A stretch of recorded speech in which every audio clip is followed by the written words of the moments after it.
Welcome back my dear students. अब तक हम लोग इसके पहले जो भी वीडियोस देखे हैं न्यूटन्स लॉ में वो फ्रिक्शनलेस सरफेस के रहे हैं। उसका सरफेस स्मूथ रहा है। उसके दो तीन बात को अगर हम लोग रिकॉल करें तो एक सरफेस ले लिया, एक बॉडी रखा हुआ है जिसका मास है 600 केजी।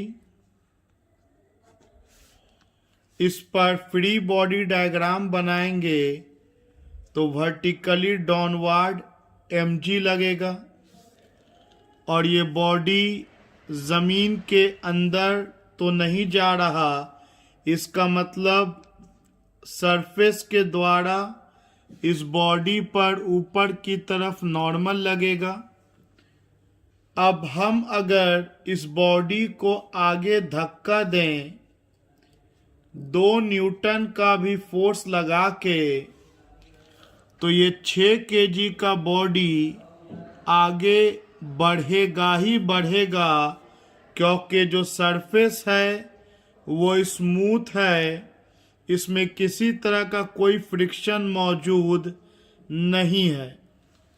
मतलब अगर इस फ्रिक्शनलेस सरफेस पर एक हाथी को भी खड़ा कर दिया जाए और उस हाथी को अगर 10 साल का बच्चा भी धक्का देगा और फ्रिक्शनलेस ज़मीन पर हाथी रहा तो वो हाथी आगे मूव कर जाएगा।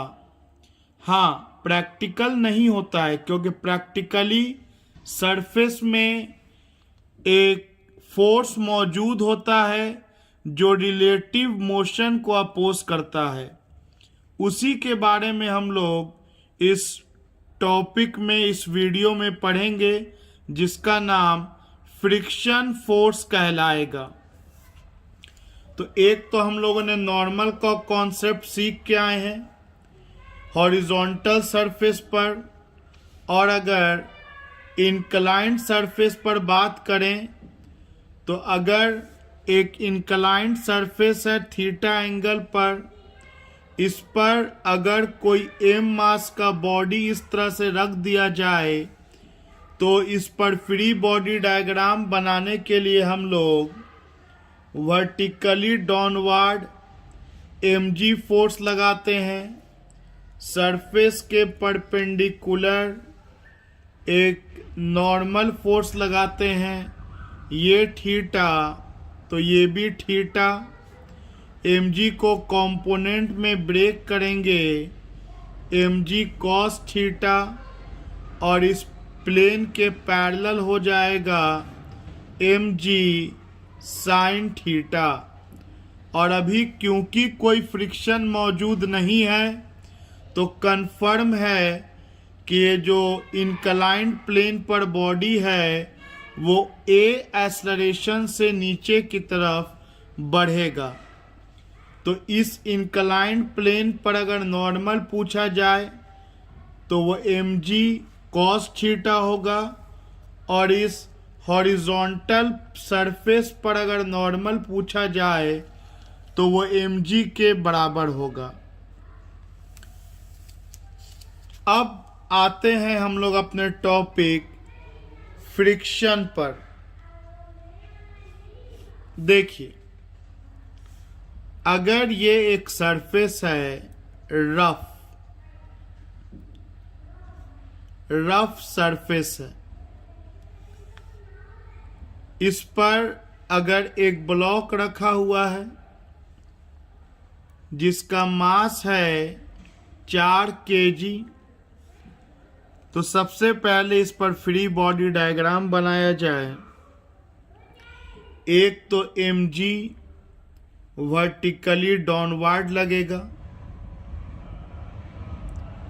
दूसरा इस सरफेस के कारण ऊपर की तरफ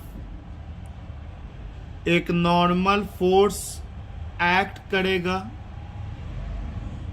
अभी आपसे अगर मैं पूछूं कि ये बॉडी किधर जाना चाह रहा है ऊपर, नीचे, आगे या पीछे।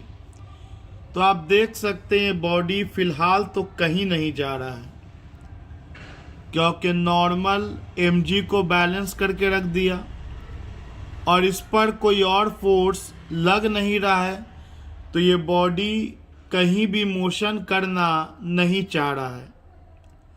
तो इस पर फ्रिक्शन का वैल्यू 0 होगा। इस पर कोई फ्रिक्शन नहीं लगेगा। फ्रिक्शन का टर्म तब आता है जब बॉडी रिलेटिव मोशन करना चाहे, जब बॉडी मूव करना चाहे और उसके मूवमेंट को जो फोर्स अपोज करता है उसे हम लोग फ्रिक्शन फोर्स के नाम से जानते हैं। अगर मैं इस बॉडी को अब धक्का देना स्टार्ट करूं, तो आप सोचिए कि अगर कोई बॉडी है, इस तरह से मान लीजिए कि ये रखा हुआ है और इसको मैं धक्का देना स्टार्ट करूं, तो मेरे फोर्स लगाते के साथ ये आगे बढ़ने वाला नहीं है। आप महसूस कीजिएगा कि आप धक्का देना चाह रहे हैं आगे और ये आपके मोशन को अपोज करेगा। अगर मैं इस तरह का भी कोई डब्बा लूं रेक्टेंगुलर और इसको मैं आगे धक्का देना चाह रहा हूं 1 न्यूटन से, तो मैं पाया कि ये आगे नहीं बढ़ा। इसका मतलब ज़रूर पीछे की तरफ 1 न्यूटन का फोर्स लग रहा होगा। अगर मैं आगे की तरफ अब 1.5 न्यूटन का धक्का दूं तो भी ये बॉडी आगे नहीं बढ़ा। इसका मतलब अब 1.5 न्यूटन का फोर्स लग रहा होगा। और इसी तरह से मैं 3 न्यूटन लगाया, 4 न्यूटन लगाया, 5 न्यूटन जब लगाया तो मैंने महसूस किया कि अब ये बॉडी हिलने वाला है 5 न्यूटन लगाने पर। और जब 5 न्यूटन से ज़्यादा लगा दिया तब ये बॉडी मूव करने लगा, अपने प्लेस को छोड़ दिया। तो मैं और आपने ऑब्जर्व क्या किया कि जब आप 1 न्यूटन का फोर्स आगे की तरफ लगाया तो ये बॉडी आगे नहीं बढ़ा। इसका मतलब ज़रूर पीछे की तरफ कोई फोर्स लगा होगा और इसी फोर्स को हम लोग फोर्स ऑफ फ्रिक्शन कहते हैं। जब 2 न्यूटन का फोर्स लगाया तो भी बॉडी आगे नहीं बढ़ा। इसका मतलब कि अब फ्रिक्शन 2 न्यूटन हो गया।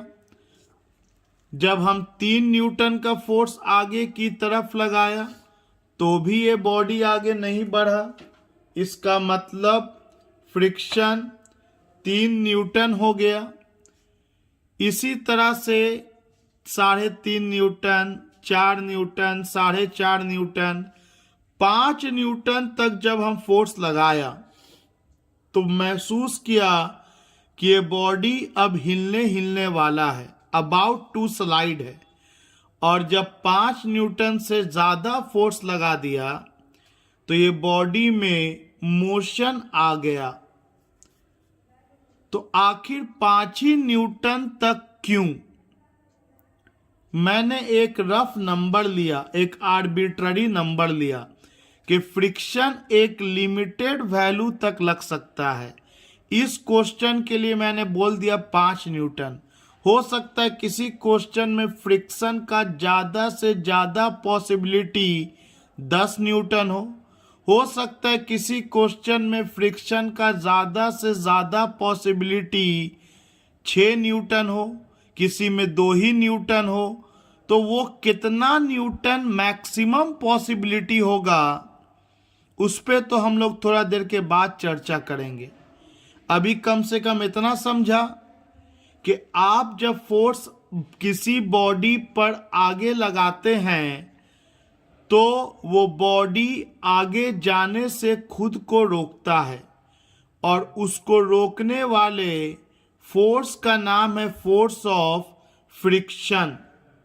तो फ्रिक्शन को हम लोग डिफाइन करेंगे, when an object slides on a surface then due to interlocking of their surfaces a force develops which opposes the relative motion of object.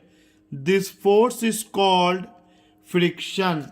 मतलब जब एक ऑब्जेक्ट किसी सरफेस पर स्लाइड करेगा तो सरफेस का ये रुखड़ा सरफेस और ऑब्जेक्ट का ये रफ सरफेस दोनों आपस में इंटरलॉक हो जाएगा, और इस कारण अगर आप इसको पुश कीजिएगा तो ये जल्दी आगे बढ़ना नहीं चाहेगा, और इसी इंटरलॉकिंग एक्शन के कारण एक फोर्स डेवलप होता है जो रिलेटिव मोशन को अपोज करता है, और इसी फोर्स को हम लोग फ्रिक्शन फोर्स के नाम से जानते हैं।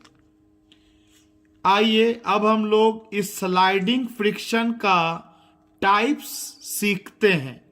जैसा कि आप लोगों ने समझा कि शुरू में जब फोर्स 0 न्यूटन का था तो फ्रिक्शन भी 0, फोर्स 1 न्यूटन तो फ्रिक्शन भी 1, फोर्स 2 न्यूटन तो फ्रिक्शन भी 2, फोर्स 3 न्यूटन तो फ्रिक्शन भी 3। तो ये जो फ्रिक्शन अपने आप को एडजस्ट कर रहा है, जितना मैं फोर्स को अप्लाई कर रहा हूं, अप्लाइड फोर्स, मैं जितना अप्लाइड फोर्स लगा रहा हूं और बॉडी स्लाइड नहीं कर रहा है, इसका मतलब फ्रिक्शन अपने आप को एडजस्ट कर रहा है। इस फ्रिक्शन को हम लोग स्टैटिक फ्रिक्शन कहते हैं। तो पहला टाइप हो गया स्टैटिक फ्रिक्शन, जिसका कोई फॉर्मूला नहीं होता है, वो बस अप्लाइड फोर्स के बराबर होगा, और इस दौरान बॉडी डेफिनेटली मोशन में नहीं आएगा। दूसरा होता है जब आप 5 न्यूटन का फोर्स लगा दिया और ये पाया कि 5 न्यूटन पे बॉडी अब हिलने वाला है, स्लाइड करने वाला है, मतलब 5 न्यूटन इसका मैक्सिमम स्टैटिक फ्रिक्शन है, और उसी मैक्सिमम स्टैटिक फ्रिक्शन को लिमिटिंग फ्रिक्शन कहा जाता है। मतलब लिमिटिंग फ्रिक्शन भी अप्लाइड फोर्स के बराबर होगा, लेकिन लिमिटिंग फ्रिक्शन का एक पार्टिकुलर वैल्यू होगा। कि अगर इस एग्जाम्पल में मैंने एग्जाम्पल ले लिया कि मैक्सिमम 5 न्यूटन का फ्रिक्शन लग सकता है, तो लिमिटिंग फ्रिक्शन इसका 5 न्यूटन होगा, और 5 न्यूटन से जो कम वाला रहेगा उसे हम लोग स्टैटिक फ्रिक्शन कहेंगे। वो 4.5 भी हो सकता है, 4 भी हो सकता है, 4.25 भी हो सकता है, 3.25, 2, 1, 0, ये सब स्टैटिक फ्रिक्शन। लेकिन स्टैटिक का जो मैक्सिमम पॉसिबल वैल्यू होगा उसे लिमिटिंग फ्रिक्शन कहा जाएगा। और अगर आप लिमिटिंग फ्रिक्शन से ज्यादा फोर्स अप्लाई कर दीजिएगा तो बॉडी मोशन में आ जाएगा, और मोशन में जब बॉडी आएगा तो उस दौरान जो फ्रिक्शन लग रहा होगा उसे काइनेटिक फ्रिक्शन कहा जाता है। तो एक हुआ स्टैटिक फ्रिक्शन जो अप्लाइड फोर्स के बराबर होगा। अपने आप को सेल्फ एडजस्ट करेगा। स्टैटिक का जो मैक्सिमम वैल्यू हुआ वो लिमिटिंग फ्रिक्शन, और जब बॉडी मोशन में रहेगा उस दौरान जो बॉडी पर फ्रिक्शन लगता रहेगा उसे काइनेटिक फ्रिक्शन कहेंगे। इट मीन्स स्लाइडिंग फ्रिक्शन का 3 टाइप हो गया। स्लाइडिंग फ्रिक्शन का 3 टाइप्स हो गया। First one is static friction, then limiting friction,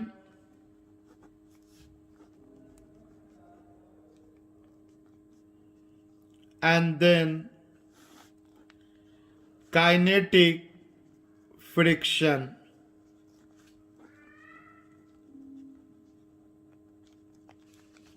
आइए वन बाय वन इसको समझते हैं। Static friction,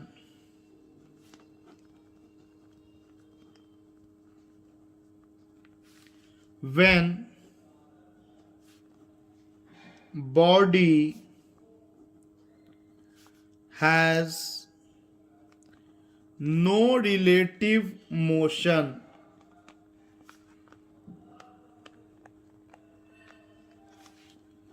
then the force of friction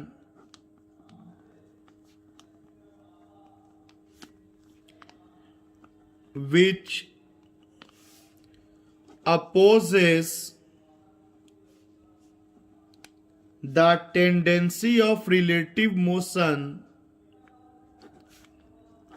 the tendency of relative motion is called static friction।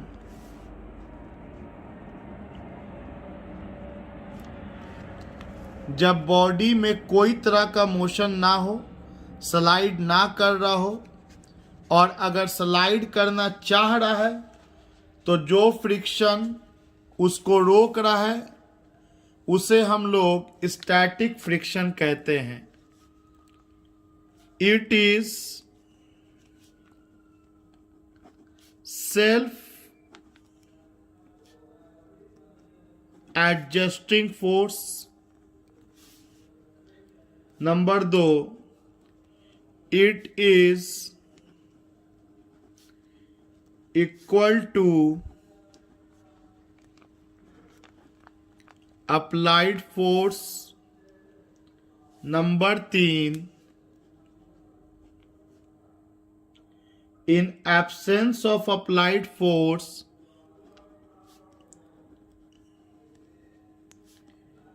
in absence of applied force,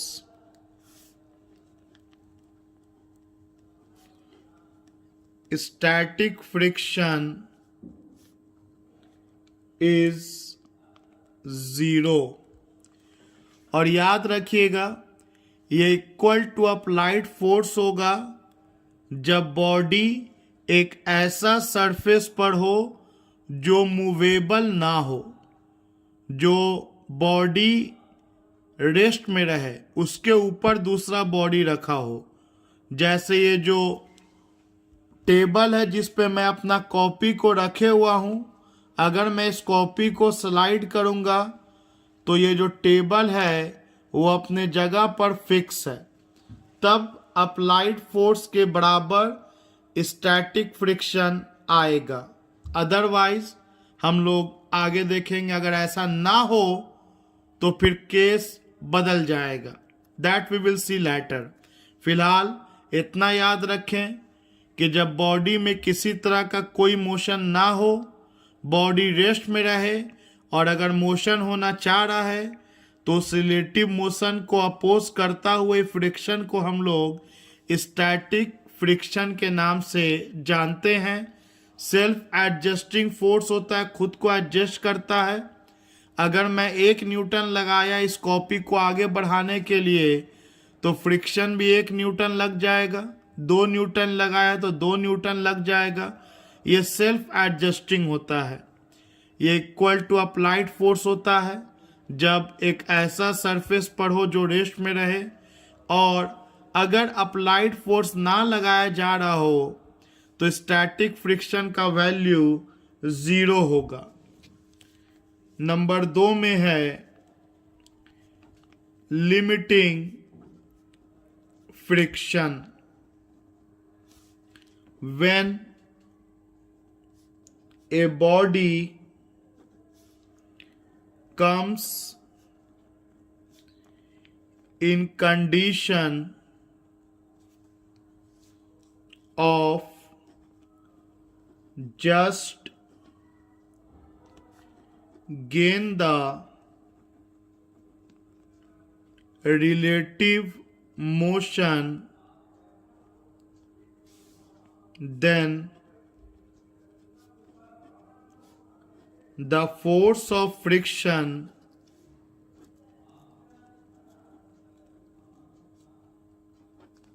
acting on body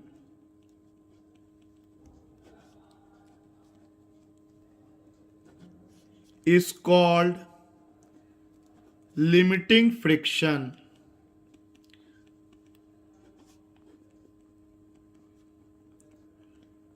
body एक ऐसा condition में चला है कि बस रिलेटिव मोशन गेन करने वाला हो या बस अभी अभी हिला ही है, तो उस वक्त के फ्रिक्शन को हम लोग लिमिटिंग फ्रिक्शन कहते हैं।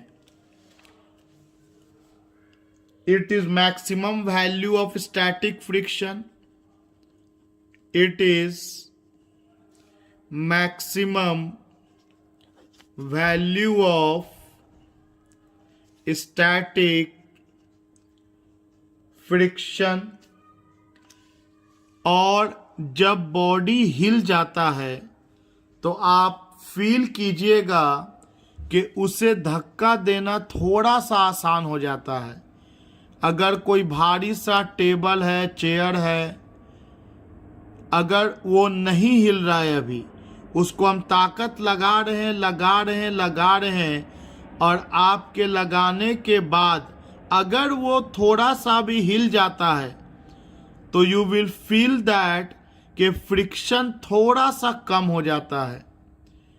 तो याद रखिएगा, जब वो हिल गया, जब वो चलने लगा, तब तो वो काइनेटिक फ्रिक्शन है, और वो काइनेटिक फ्रिक्शन छोटा हुआ इस स्टैटिक फ्रिक्शन से, इस लिमिटिंग फ्रिक्शन से, क्योंकि ये उस वक्त का फ्रिक्शन है जब बॉडी हिला नहीं है, हिलने वाला है। और जैसे ही बॉडी हिल जाएगा तो थोड़ा सा फ्रिक्शन डिक्रीज कर जाता है। मतलब लिमिटिंग फ्रिक्शन काइनेटिक फ्रिक्शन से बड़ा होता है, क्योंकि एक्चुअली में वहाँ पर आप कह सकते हैं कि जब बॉडी रेस्ट में है तो इनर्शिया का लॉ कहता है कि बॉडी रेस्ट में ही रहना चाहेगा। वो भी एक तरह का पोजीशन है, एक तरह का फ्रिक्शन है, लॉ ऑफ इनर्शिया। और अगर वो बॉडी हिल गया तो इनर्शिया ऑफ रेस्ट के प्रॉपर्टी को लूज कर देगा, जिसके कारण फ्रिक्शन थोड़ा सा डिक्रीज कर जाता है। और इसीलिए कहा जाता है कि ये जो लिमिटिंग फ्रिक्शन है ये सबसे बड़ा फ्रिक्शन है। It is greater than any other friction. Definitely ये भी equal to the applied force है। It is equal to applied force when object is placed on fixed surface। और लास्ट है काइनेटिक फ्रिक्शन। ये फ्रिक्शन कब काम करता है? जब बॉडी में रिलेटिव मोशन आ जाता है, जब बॉडी मूविंग स्टेट में होता है, तो उस दौरान जो फ्रिक्शन बॉडी पे एक्ट करता है उसे हम लोग काइनेटिक फ्रिक्शन कहते हैं। When body has some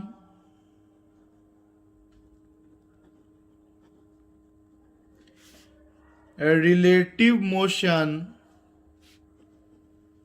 then the force of friction acting on it is called kinetic friction।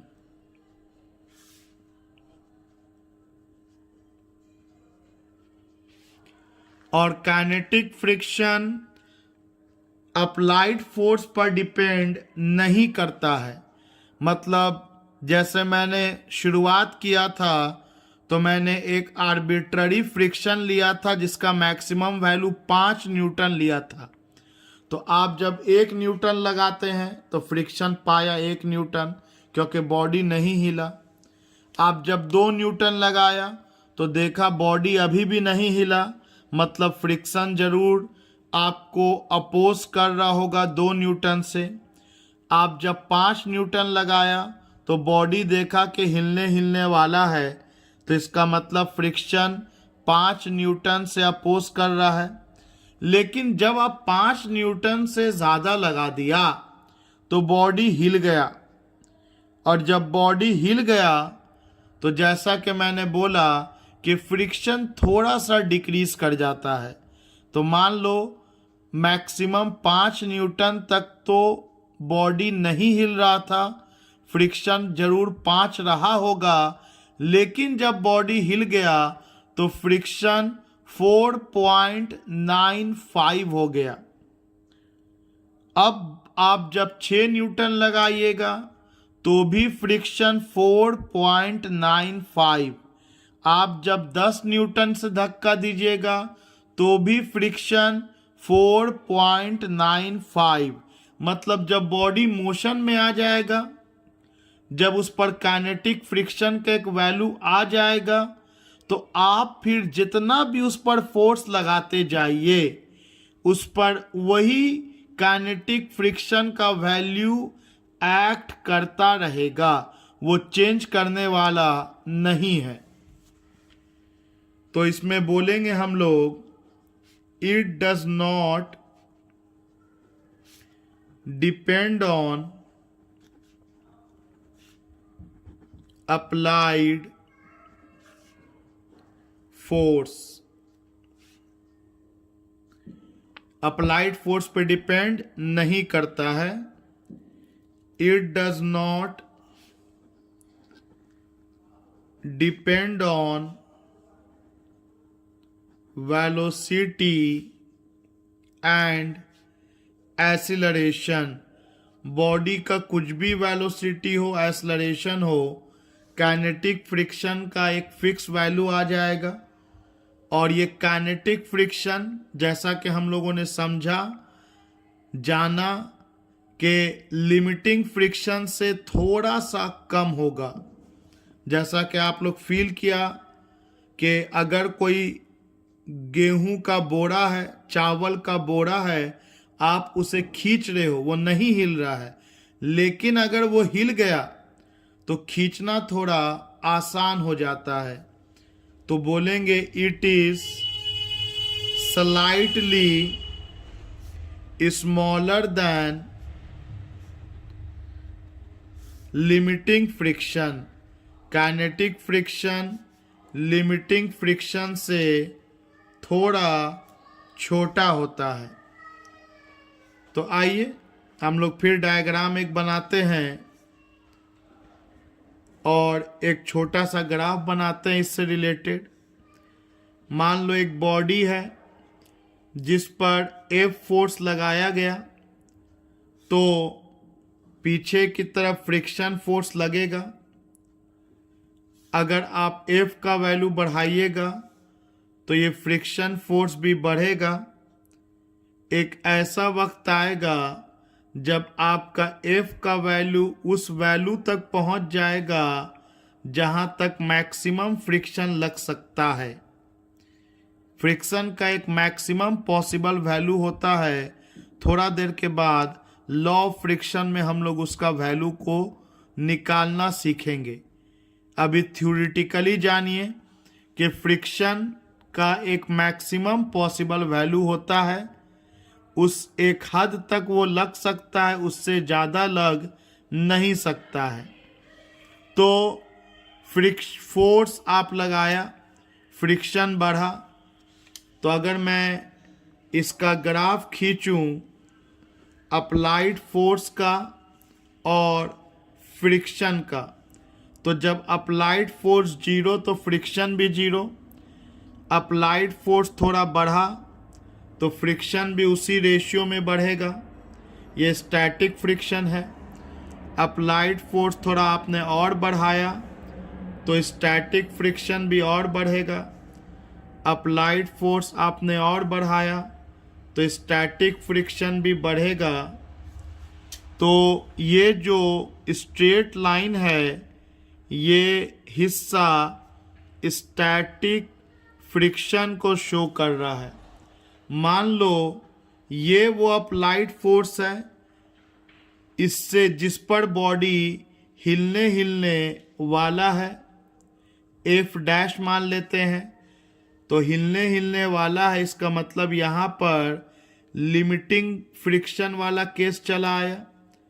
इस पॉइंट पर कि बॉडी हिलने वाला है इस अप्लाइड फोर्स पर, और जैसा ही बॉडी हिल जाएगा तो फ्रिक्शन थोड़ा डिक्रीज कर जाता है, थोड़ा घट जाता है।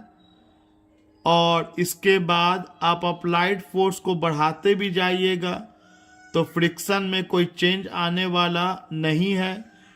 तो ये जो मैक्सिमम पीक है स्टैटिक का, जो ये मैक्सिमम वैल्यू है, इसे हम लोग लिमिटिंग फ्रिक्शन के नाम से जानते हैं। और जब बॉडी हिल जाएगा तो इसे हम लोग काइनेटिक फ्रिक्शन कहेंगे, जो कि आप देख सकते हैं अप्लाइड फोर्स के वैल्यू पे डिपेंड नहीं कर रहा है। अप्लाइड फोर्स का वैल्यू बढ़ता भी जा रहा है तो काइनेटिक फ्रिक्शन एक फिक्स वैल्यू को ले लिया। अब हम लोग लॉ ऑफ फ्रिक्शन को देखेंगे, जिसमें ये समझेंगे कि आखिर किसी बॉडी पर कितना मैक्सिमम फ्रिक्शन लग सकता है कि उसके बाद अगर फोर्स लगे तो बॉडी मोशन में आ जाएगा। So let us have a new topic, laws of friction.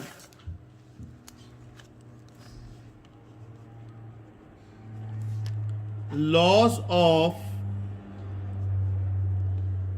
Friction. तो फ्रिक्शन का पहला लॉ है कि फ्रिक्शन हमेशा रिलेटिव मोशन को अपोज करता है।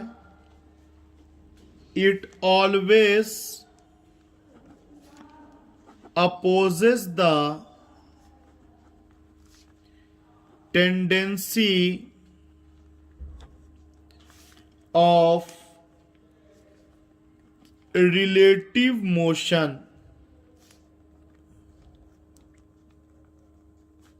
दूसरा कि ये नेचर ऑफ द सरफेस पे डिपेंड करता है and nature of the body पे डिपेंड करता है।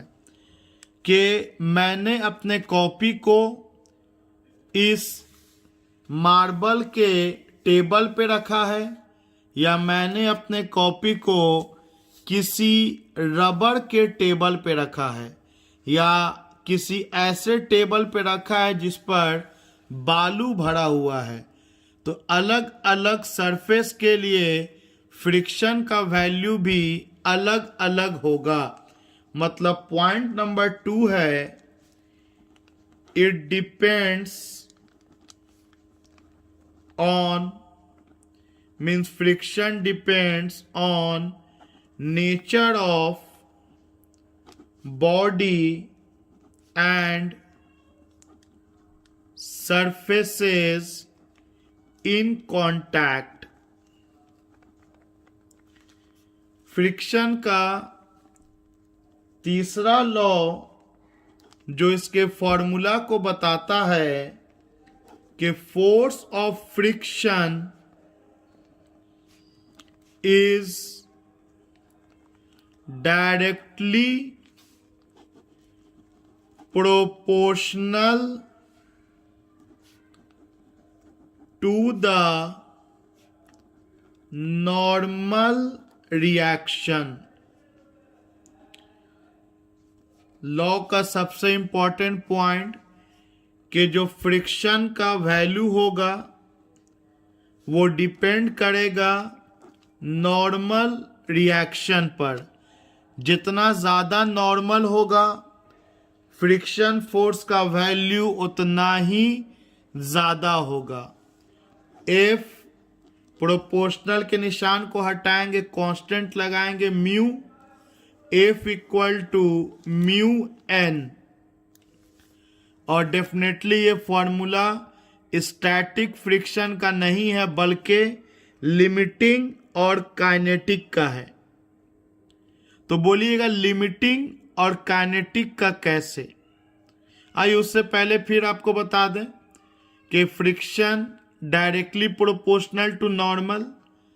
नॉर्मल जब बोलते हैं तो आपके दिमाग में कोई फिगर बनना चाहिए, जहां आप लोगों ने कई जगह नॉर्मल का कंसेप्ट देखा था, चाहे वो हॉरिजॉन्टल प्लेन पे नॉर्मल का बात हो या इंक्लाइंड प्लेन पे नॉर्मल का बात हो। तो नॉर्मल का वैल्यू जितना ज़्यादा होगा फ्रिक्शन उतना ज़्यादा होगा। उसके अलावा प्रोपोर्शनल के निशान को हटा के कांस्टेंट लगा म्यू, जहां म्यू को where mu is proportionality constant. Proportionality constant known as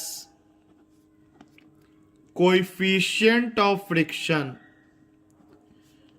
coefficient of friction, it depends upon nature of surfaces in contact.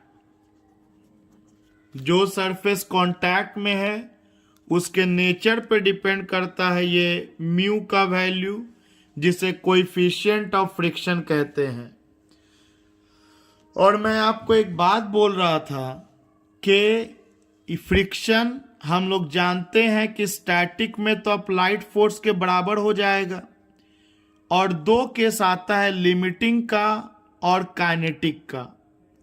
तो अगर लिमिटिंग का केस हुआ तो यहां पर पांव पे एल लग जाएगा और म्यू के पांव पे एल लग जाएगा या एस लग जाएगा। एस का मतलब हो गया मैक्सिमम स्टैटिक। आइए लिख लेते हैं, in case of limiting friction. याद रखिएगा स्टैटिक का कोई फॉर्मूला नहीं होता जिसमें बॉडी रेस्ट में है, ना मूव कर रहा है और ना मूव करने वाला है, उसका कोई फॉर्मूला नहीं होता है। आप जितना लगा दोगे वही उतना फ्रिक्शन वो अपोज करने के लिए लगा देगा। और ये जो फॉर्मूला है म्यू एन वाला, ये लिमिटिंग का है और काइनेटिक का है। अगर लिमिटिंग हुआ तो एफ पांव पर एल और म्यू पांव पर एल लिख दीजिए या एस लिख दीजिए। मतलब म्यू दो तरह का होगा। अगर चलने लगा बॉडी तो म्यू का वैल्यू बदल जाएगा, और बॉडी अभी चला नहीं है बल्कि चलने वाला है तो म्यू का वैल्यू अलग होगा। तो लिमिटिंग फ्रिक्शन में म्यू एस इंटू एन, और in case of kinetic friction F पांव पर के, इस वक्त कोएफिशिएंट ऑफ फ्रिक्शन म्यू के होगा, म्यू के इंटू एन। आई रिपीट, ये जो फॉर्मूला है, ये जो लॉ है फ्रिक्शन का, F directly proportional to N, इसमें जो प्रोपोर्शनल के निशान को हटा के म्यू लगता है, वो म्यू का दो तरह का पॉसिबिलिटी है। पहले हम लोग इस पॉसिबिलिटी से न्यूमेरिकल को चेक करेंगे, म्यू एस से, लिमिटिंग फ्रिक्शन से। अगर इस पॉसिबिलिटी को चेक करने के बाद ये पाया कि बॉडी हिल जा रहा है, तो फिर हम लोग इस पॉसिबिलिटी का यूज करेंगे। मेरा ये बात डेफिनेटली आपको न्यूमेरिकल के हेल्प से ही समझ में आएगा। तो आइए एक सिंपल सा न्यूमेरिकल के हेल्प से हम लोग अब तक के किए गए बातों को समझते हैं। अगर कुछ कंफ्यूजन भी रह गया होगा तो definitely with the help of numerical all those confusion will get cleared. आइए पहला सवाल, if a body of mass 4 kg is placed on horizontal surface and a force of 20 Newton is applied on body horizontally, given mu s equal to 0.3 and mu के equal to 0.2, find acceleration of body. देखिए, एक body है जिसका मास कितना है, 4 kg, एक horizontal surface पर है।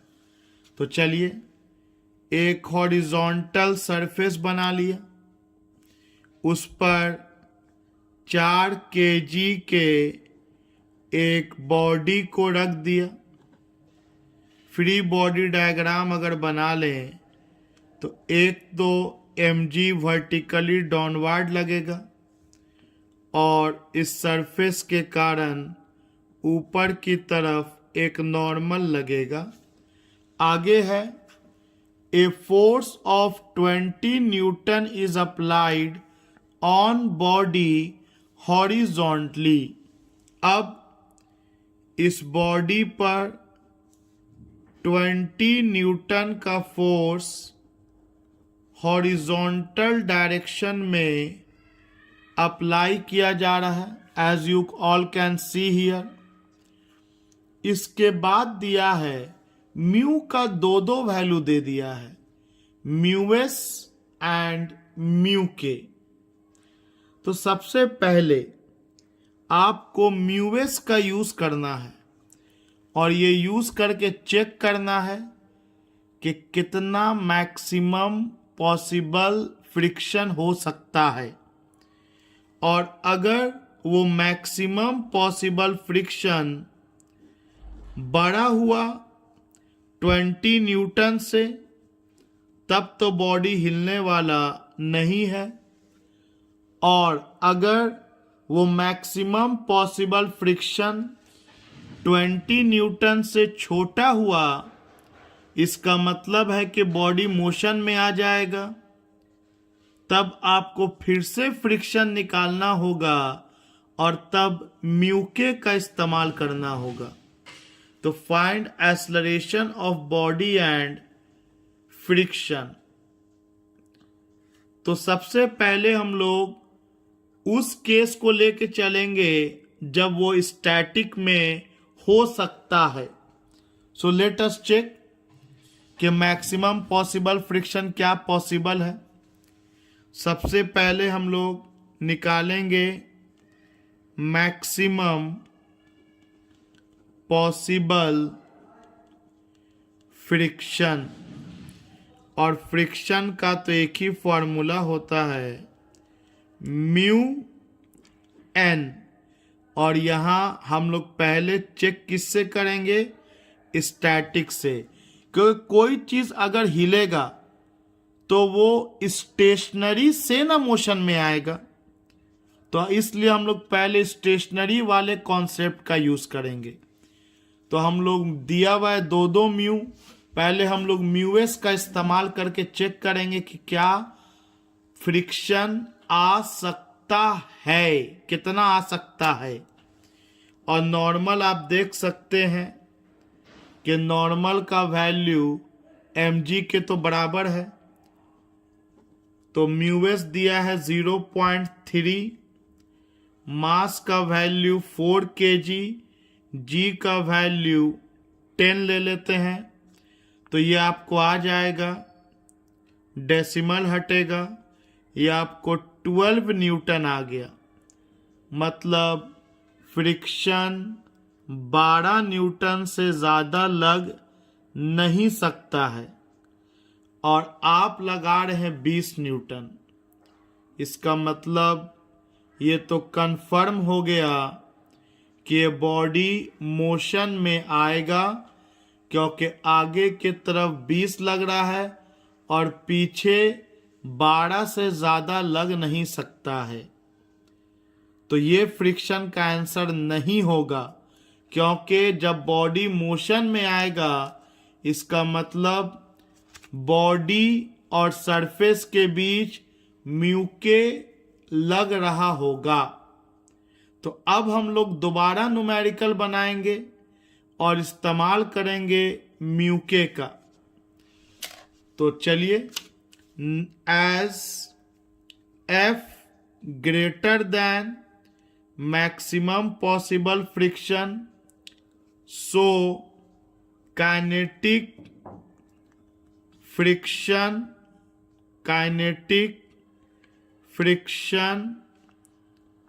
Will exist. Kinetic friction exist करेगा। तो अब हम लोग दोबारा बनाएंगे इस क्वेश्चन को, और अब हम लोग लिखेंगे अगेन मैक्सिमम पॉसिबल फ्रिक्शन। तो मैक्सिमम पॉसिबल फ्रिक्शन क्या हो सकता है? म्यू के का इस्तेमाल करेंगे, coefficient of kinetic friction N. तो नॉर्मल तो mg के बराबर है, और म्यू के का वैल्यू 0.2, मास दिया है 4 kg और g का वैल्यू 10। तो आपका मैक्सिमम पॉसिबल फ्रिक्शन इस केस में 8 न्यूटन हो गया। इसका मतलब कि इस सरफेस पर एक बॉडी रखा है जिसे 20 न्यूटन से धक्का दिया जा रहा है, और उस पर ज़्यादा से ज़्यादा 8 न्यूटन तक फ्रिक्शन लग सकता है। इसका मतलब क्लियर है कि बॉडी आगे की तरफ ए एक्सेलरेशन से जाएगा और तब हम लोग वही इक्वेशन लिखेंगे कि net force equal to mass into acceleration and force is a vector quantity. तो बड़ा फोर्स में हम लोग छोटा फोर्स घटाएंगे क्योंकि एंटी पैरेलल है, तो बड़ा फोर्स माइनस छोटा फोर्स मास इनटू एक्सीलरेशन। तो बड़ा फोर्स हो गया 20, काइनेटिक फ्रिक्शन हो गया 8, mass is 4 kg, acceleration is a। तो यह 12 equal to 4a, a equal to 12/4। तो answer will be 3 metre per second square. तो क्या हो अगर इसी क्वेश्चन में हम लोग इस 20 न्यूटन को रिप्लेस कर दें 11 न्यूटन से।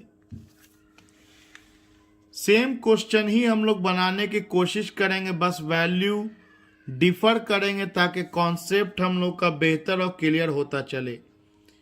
तो एक्सेलरेशन इतना लगा और फोर्स ऑफ फ्रिक्शन कितना लग रहा है 8 न्यूटन। तो चलिए हम लोग फिर एक उसी सवाल को दोहराते हैं। रिपीट प्रीवियस प्रॉब्लम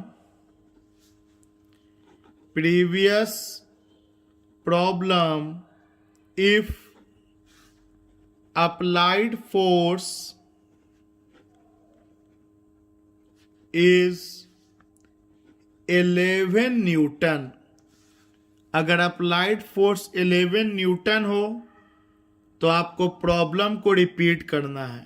तो आप सोचो एक नया सवाल है जिसमें एक बॉडी है जिसका मास है 4 kg, म्यू का दो वैल्यू दिया है, म्यू एस 0.3 मतलब मैक्सिमम स्टैटिक फ्रिक्शन का कोएफिशिएंट दिया है, एंड म्यू के दिया है 0.2 और इस बॉडी पर अप्लाइड फोर्स है 11 न्यूटन। तो हम लोग म्यू के लेके पहले नहीं बनाएंगे, म्यू के लेके बनाइएगा तब तो पीछे 8 आ जाएगा, आगे 11, तो बॉडी तो हिल जाएगा जो गलत हो जाएगा। सबसे पहले हम लोग इस स्टैटिक फ्रिक्शन के साथ चेक करते हैं कि मैक्सिमम पॉसिबल फ्रिक्शन क्या होगा। तो हम लोग करेंगे सबसे पहले सेम काम रिपीट हो रहा है, मैक्सिमम पॉसिबल लिमिटिंग फ्रिक्शन, और इसका फॉर्मूला होता है म्यू एस एन पॉप एस, म्यू एन हो गया। तो नॉर्मल तो हम लोगों का mg के बराबर है और इसका वैल्यू 0.3 दिया है, मास 4g10, so here comes the 12 Newton. अब आप देखिए फ्रिक्शन पीछे लग सकता है 12 न्यूटन तक और आगे लग रहा है 11। तो एक बात तो कंफर्म हो गया कि बॉडी आगे तो नहीं जाएगा क्योंकि रोकने वाले का ताकत 12 न्यूटन तक है, तो काइनेटिक में तो ये आएगा नहीं, तो इसका तो कोई रोल अब होगा ही नहीं, इसको अब भूल जाना है।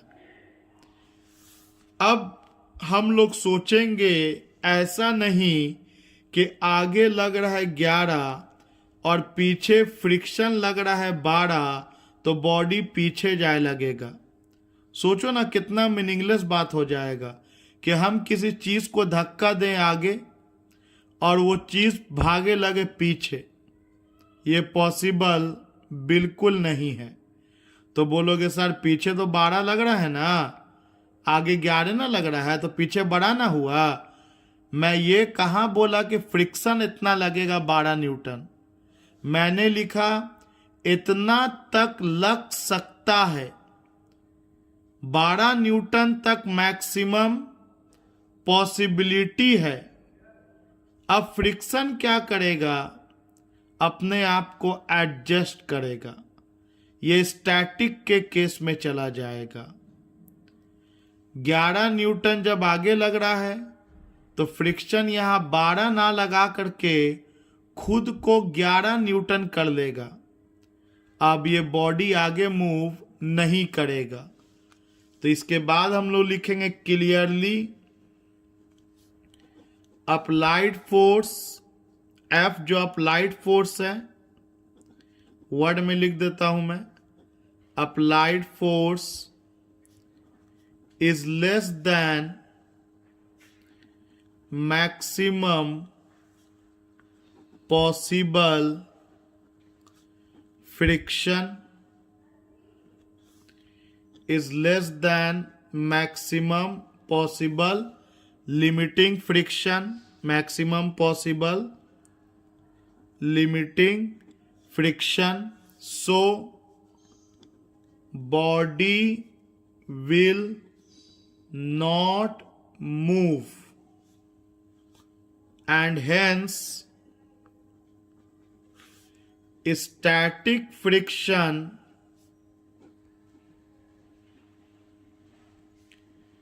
comes in role. अब स्टैटिक फ्रिक्शन का रोल आ जाएगा। देयरफॉर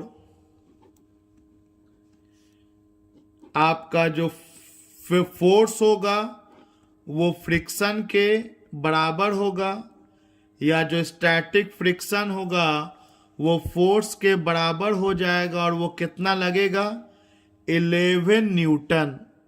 11 न्यूटन, रिमेंबर 12 न्यूटन तक लग सकता है, लेकिन क्योंकि फ्रिक्शन बॉडी को पीछे तो नहीं ले जाएगा, इसका मतलब बॉडी रेस्ट में रहेगा। रेस्ट में का मतलब हो गया जितना फोर्स आगे उतना फ्रिक्शन पीछे, मतलब इसका आंसर होगा 11 न्यूटन। एंड डेफिनेटली एक्सेलरेशन हो जाएगा 0 मीटर पर सेकेंड स्क्वायर। सोचो अगर मैं 11.5 न्यूटन लगा दूं तो क्या होगा, तो कुछ नहीं होगा, अभी भी बॉडी रेस्ट में रहेगा और ये फ्रिक्शन अपने आप को 11.5 न्यूटन बना लेगा।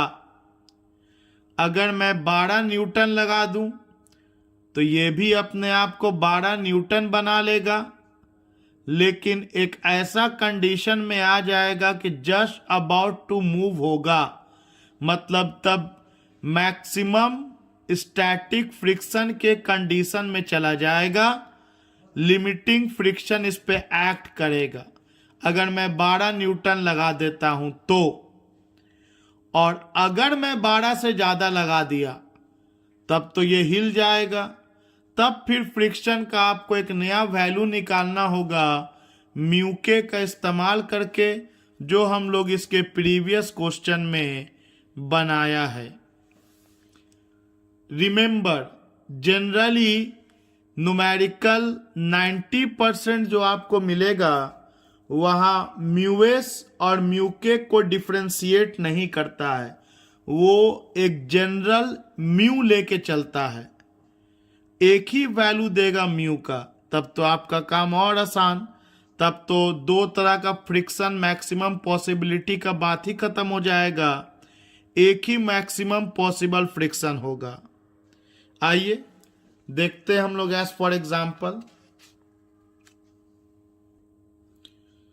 सवाल है, in the given figure calculate acceleration and friction acting on block given coefficient of friction 0.2।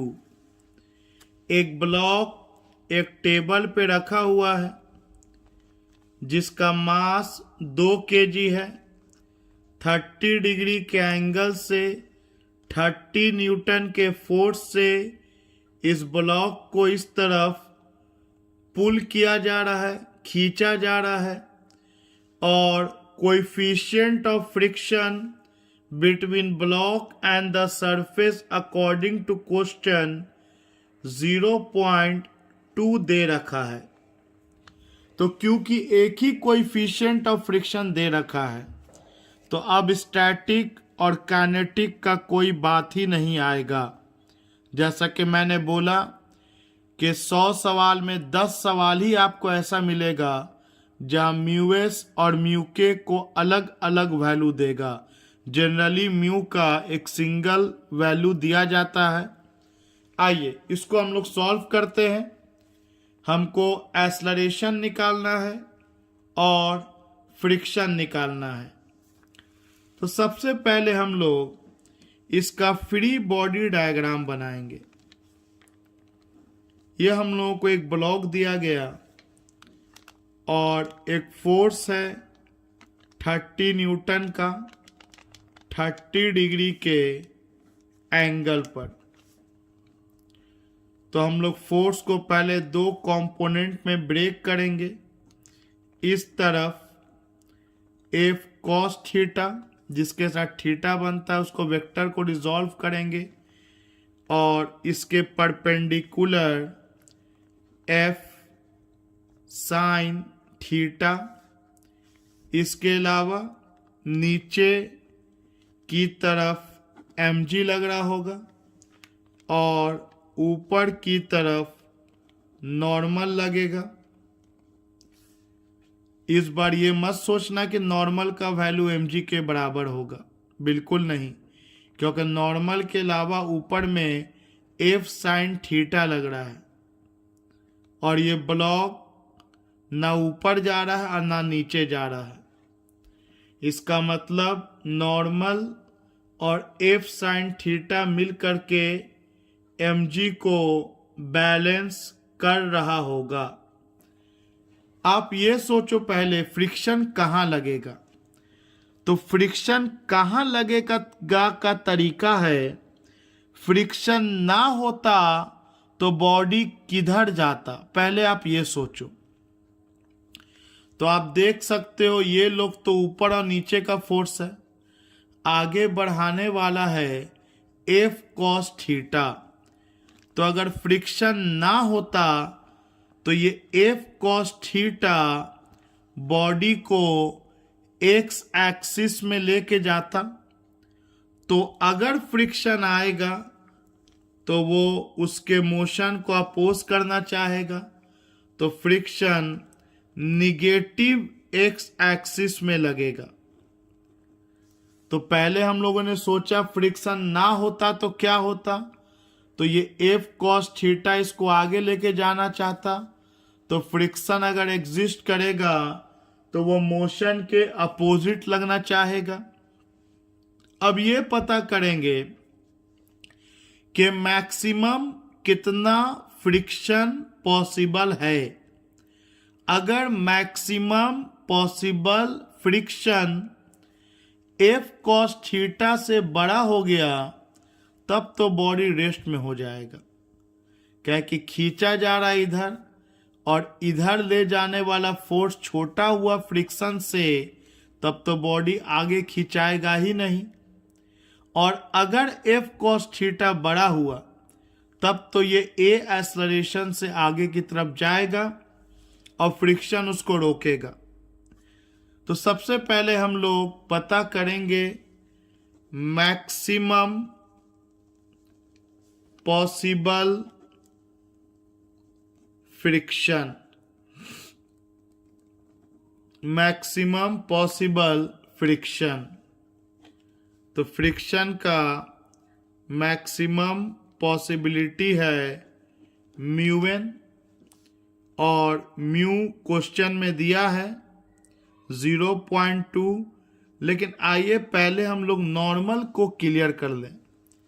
पहले एक सिंपल सा नंबर डाल के मैं आपको समझाना चाहता हूं, फिर तो फॉर्मूला है ही।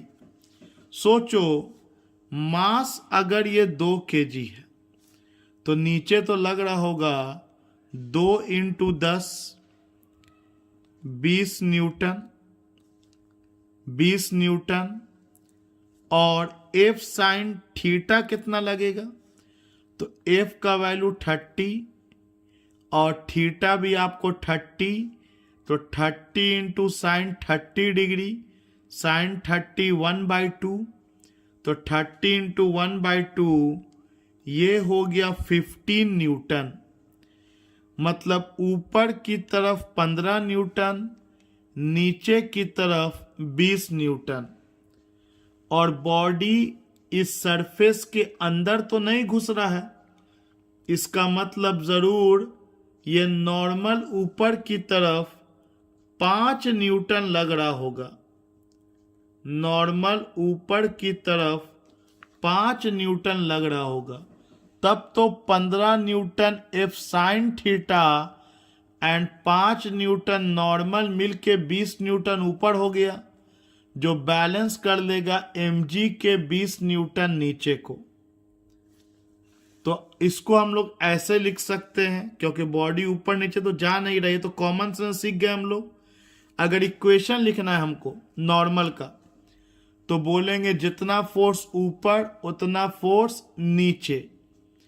तो ऊपर की तरफ n और F sin थीटा, तो लिखेंगे हम लोग from figure n plus F sin theta, और जो नीचे के mg के बराबर, तो normal equal to mg minus F sin theta. तो म्यू और नॉर्मल के जगह पे हम लोग लिख सकते हैं mg ब्रैकेट ओपन, नॉर्मल के जगह पे लिख सकते हैं हम लोग mg minus F sin theta. जाहिर सी बात है कि आप इस mg minus F sin theta को सॉल्व कीजिएगा तो 5 न्यूटन आएगा, जो हम लोग सोच के भी रखे हैं। तो खैर म्यू का वैल्यू डाल लिया जाए, क्वेश्चन में दिया है 0.2, mg हो गया 20 न्यूटन माइनस 15 न्यूटन, तो 20 माइनस 15 5। तो फ्रिक्शन आपको ज्यादा से ज्यादा 1 न्यूटन का आया। इससे ज्यादा फ्रिक्शन लग नहीं सकता है। मैक्सिमम पॉसिबल फ्रिक्शन आपको 1 न्यूटन का आया। तो अब पता करो कि F cos थीटा का वैल्यू क्या होगा। तो F का वैल्यू 30 और ये हो गया cos 30 डिग्री, तो cos 30 का वैल्यू √3/2। √3 को हम लोग 1.7 लिख सकते हैं, 1.7/2। डेसिमल हटेगा, नीचे एक 10 चला गया, इससे ये कैंसिल हो जाएगा। ये हो जाएगा आपको 17×51, 51/2, मतलब आपको 25.5 हो जाएगा। मतलब आगे की तरफ आपको फोर्स लग रहा है 25.5 न्यूटन, और पीछे की तरफ फ्रिक्शन पूरा का पूरा ताकत लगाने के बाद भी नहीं रोक पाएगा, जो कि 1 न्यूटन हम लोगों का निकला है। इसका मतलब ये कंफर्म है कि बॉडी इस तरफ ए एक्सेलरेशन से आगे बढ़ेगा। अब हम लोग लिखेंगे equation of motion, Newton's law of second motion को। तो Newton's second law of motion कहता है कि total force equal to mass into acceleration. तो आगे की तरफ F cos थीटा लग रहा है और पीछे की तरफ मैक्सिमम पॉसिबल फ्रिक्शन लग रहा है। तो बड़ा फोर्स माइनस छोटा फोर्स, मास इनटू एक्सेलरेशन। हालांकि हम लोग F cos थीटा निकाल चुके हैं, वैल्यू डाल सकते हैं, लेकिन latest practice in variable form. Friction का मैक्सिमम पॉसिबल वैल्यू म्यूएन होता है। तो हम लोग नंबर ना डाल करके इक्वेशन पे प्रैक्टिस कर लेते हैं। नॉर्मल हम लोग निकाल चुके हैं पीछे, mg minus F sine theta equal to ma। तो a इक्वल टू हो गया F cos theta minus mu mg minus F sine theta divided by mass. So putting the values we get 25.5 minus ये मैक्सिमम पॉसिबल फ्रिक्शन 1 न्यूटन का आया और मास आपको available है 2 kg का। So this will be 24.5 divided by 2 metre per second square. So आपको acceleration इतने का आ जाएगा, जिसको अगर डेसिमल में कन्वर्ट करें तो 12.25 मीटर पर सेकेंड स्क्वायर और फ्रिक्शन इस केस में लग जाएगा 1 न्यूटन का। आइए इसी में हम लोग अगर फोर्स को गायब कर दें और आपसे ये बोलें कि क्या हो फोर्स का वैल्यू कि जो मेरा ब्लॉक है ये कांस्टेंट वेलोसिटी से आगे बढ़े। आई रिपीट, फोर्स को गायब कर दें, अननोन कर दें कितना फोर्स लग रहा है, और कंडीशन ये डाल दें कि फोर्स का कितना वैल्यू लिया जाए कि ये ब्लॉक आगे तो बढ़े लेकिन एक्सेलरेशन 0 होना चाहिए, मतलब वेलोसिटी कांस्टेंट होना चाहिए। तो इसके लिए हम लोग बोलेंगे कि सर वेलोसिटी कांस्टेंट तब होगा जब एक्सेलरेशन 0 होगा, और एक्सेलरेशन 0 तब होगा जितना फोर्स आगे लग रहा होगा उतना ही फ्रिक्शन पीछे लग जाए। क्योंकि अगर आगे वाला फोर्स बड़ा हो गया तो डेफिनेटली है कि बॉडी में एक्सेलरेशन आ जाएगा, और अगर पीछे वाला फोर्स बड़ा हो गया तब तो फ्रिक्शन अपने आप को एडजस्ट कर लेगा और रेस्ट में बॉडी आ जाएगा। क्योंकि फ्रिक्शन का मैक्सिमम पॉसिबल वैल्यू को निकाल लेने का मतलब हम लोग देख चुके हैं कि ये नहीं होता है कि उतना लग ही जाएगा, बल्कि उतना तक लग सकता है, लगेगा उतना जितना वो मोशन को चलने से रोक सकता है।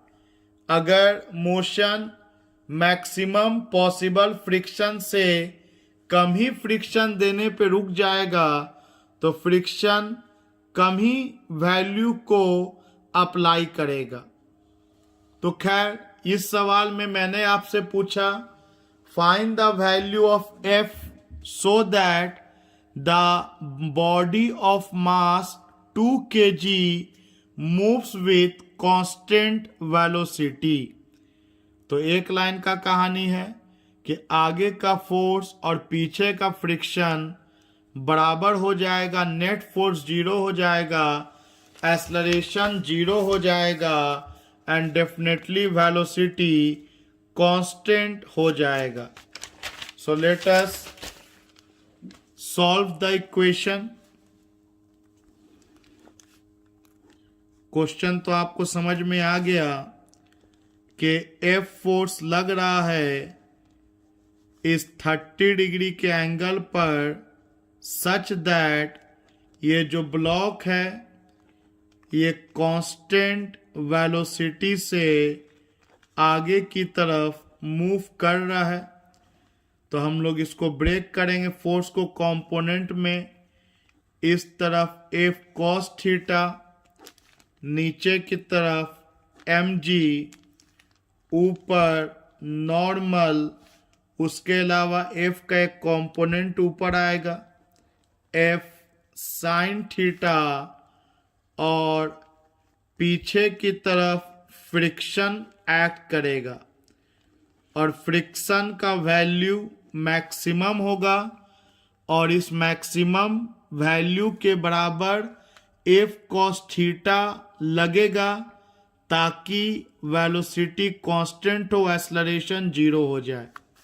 तो बोलेंगे for having motion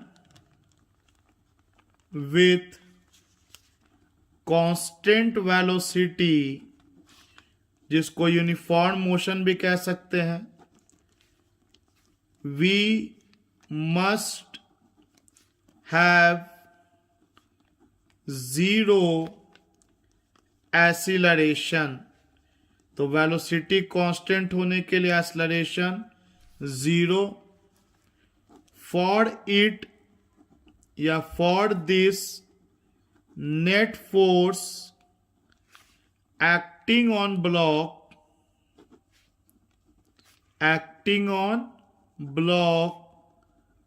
must be 0।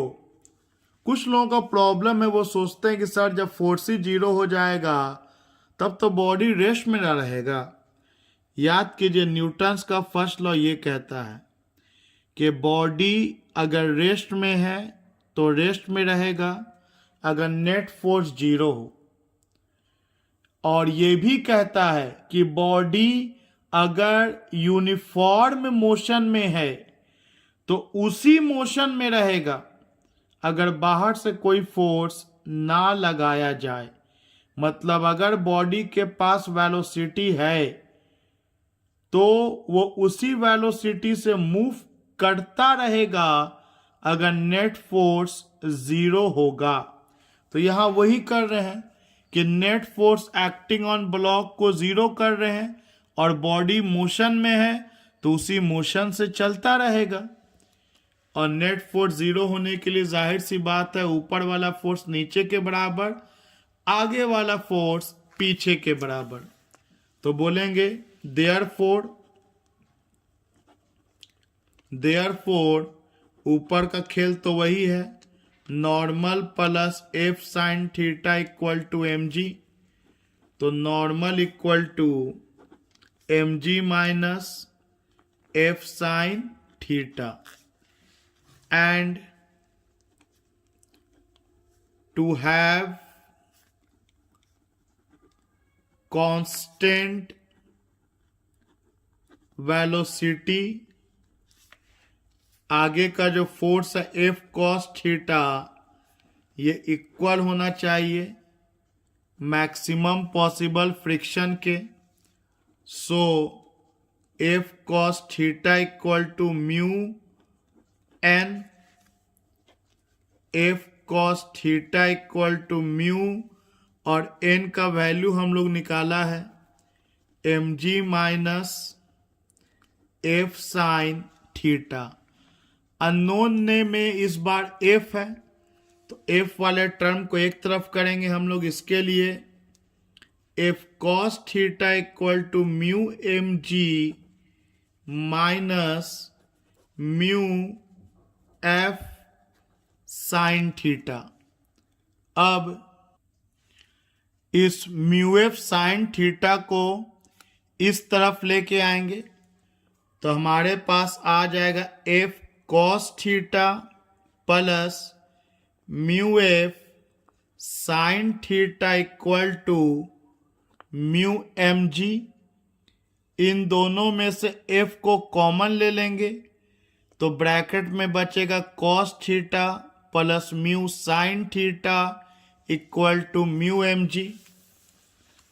तो हम लोग एफ को कॉमन ले लिए, ब्रैकेट में आया cos theta plus mu sine theta equal to mu M G, therefore F equal to mu M G by cos theta plus mu sine theta.